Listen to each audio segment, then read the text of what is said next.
शांति व्यवस्था कायम करें, सबको अवसर मिलेगा।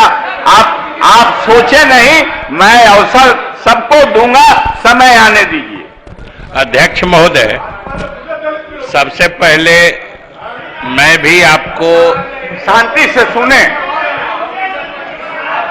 जो माननीय सदस्य टोका टोकी ना करें, शांति से सुने, अपने से अनुभवी आदमी को कहने दीजिए और उससे जो उनके द्वारा कहा जाए उसको ग्रहण करने की कोशिश हमेशा करनी चाहिए, उससे ज्यादा ज्ञानवर्धन होगा। बहुत बहुत धन्यवाद महोदय। सबसे पहले मैं सदन नेता ने हमारे नहीं किया। मैं माननीय सदस्यों से चाहूंगा कि जब संसदीय कार्य मंत्री को मैं पुकार दिया हूं तो आप शांति व्यवस्था कायम करके इनके बातों को सुनने का काम कीजिए। माननीय सदस्यगण, मैं भी सदन नेता प्रतिपक्ष उप मुख्यमंत्री ने जो आपके अनुभव, आपके जो पुराने समय में संसदीय जीवन में जो आचार व्यवहार रहे हैं, उसके परिप्रेक्ष्य में इस जिम्मेदार आसन पर जो आप आसीन हुए हैं, इसके लिए जो इन्होंने बधाई दी है, मैं भी इनके साथ अपनी भावना को जोड़ते हुए आपको बधाई और शुभकामनाएं देता हूं। महोदय, हमने भी आपको बड़े लंबे समय से इस सदन में देखा है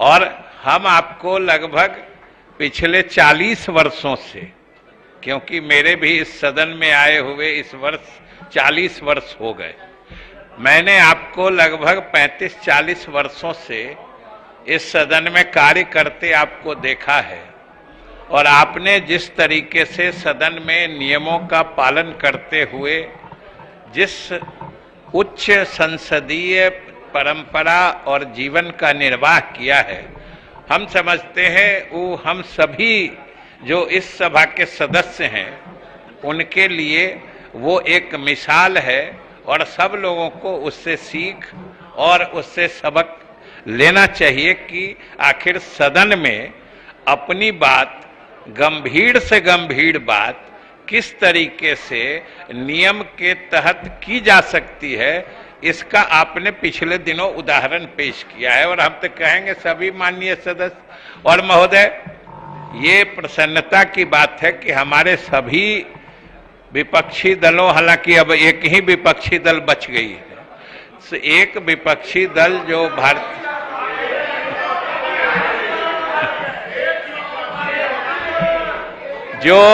सुना जा जो भारतीय जनता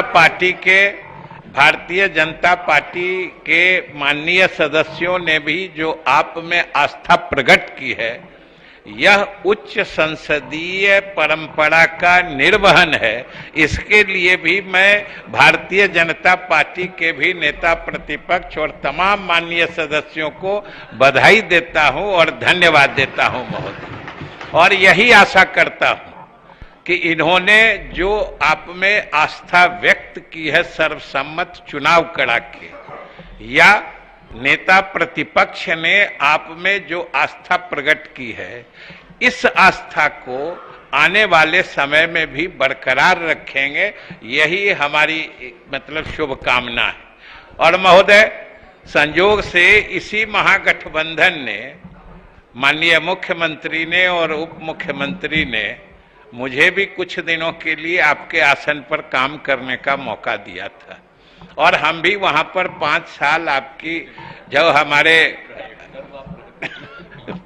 5 साल बोल दिए सो 5 साल हमने भी उस आसन पे रह के काम किया है। ये बात सही है कि कभी कभी दुविधा उत्पन्न होती है, कभी कभी विचारों का संकट आता है उस आसन पर।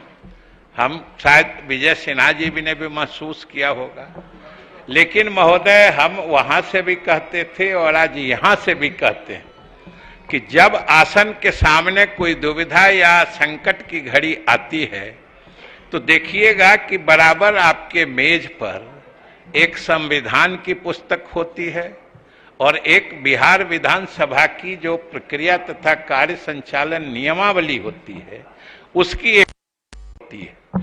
और इस सदन में चाहे कोई सत्ता पक्ष कहें या विपक्ष के लोग कहें, उससे ज्यादा महत्वपूर्ण होता है कि ये संविधान क्या कहता है और यहाँ की नियमावली क्या कहती है। क्योंकि महोदय, इस सदन के संचालन के लिए जो बाइबिल कहिए, गीता कहिए, कुरान कहिए, गुरु ग्रंथ साहिब कहिए, जो कहिए, यही दोनों पुस्तकें हैं।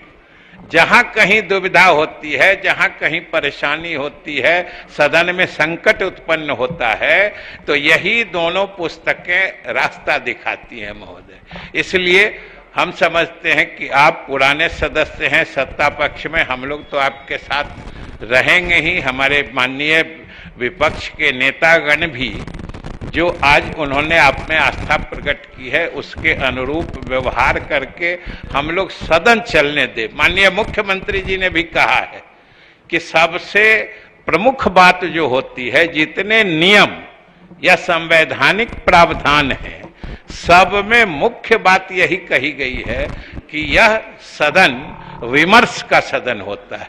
और अगर विमर्श ही नहीं हो पाए या विमर्श में ही बाधा उत्पन्न हो जाए तो महोदय इस सदन के उपयोगिता पे प्रश्न चिन्ह लगता है। तो ये हमारे आपको देखना है कि कल बिहार की जनता की नजर में इस सदन की उपयोगिता को ही कम हम ना करें, जिससे कि इस प्रजातंत्र की उच्चतम संस्था और इस मंदिर के लोगों के मन में छवि धूमिल हो। इसलिए हम आप सभी से, आपके माध्यम से और आपके आसन पर रहते मुझे पूरा यकीन है कि ये सदन संवैधानिक परंपराओं और नियमों से चलेगा।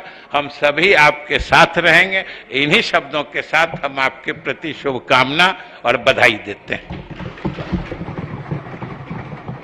बहुत बहुत धन्यवाद। अब मैं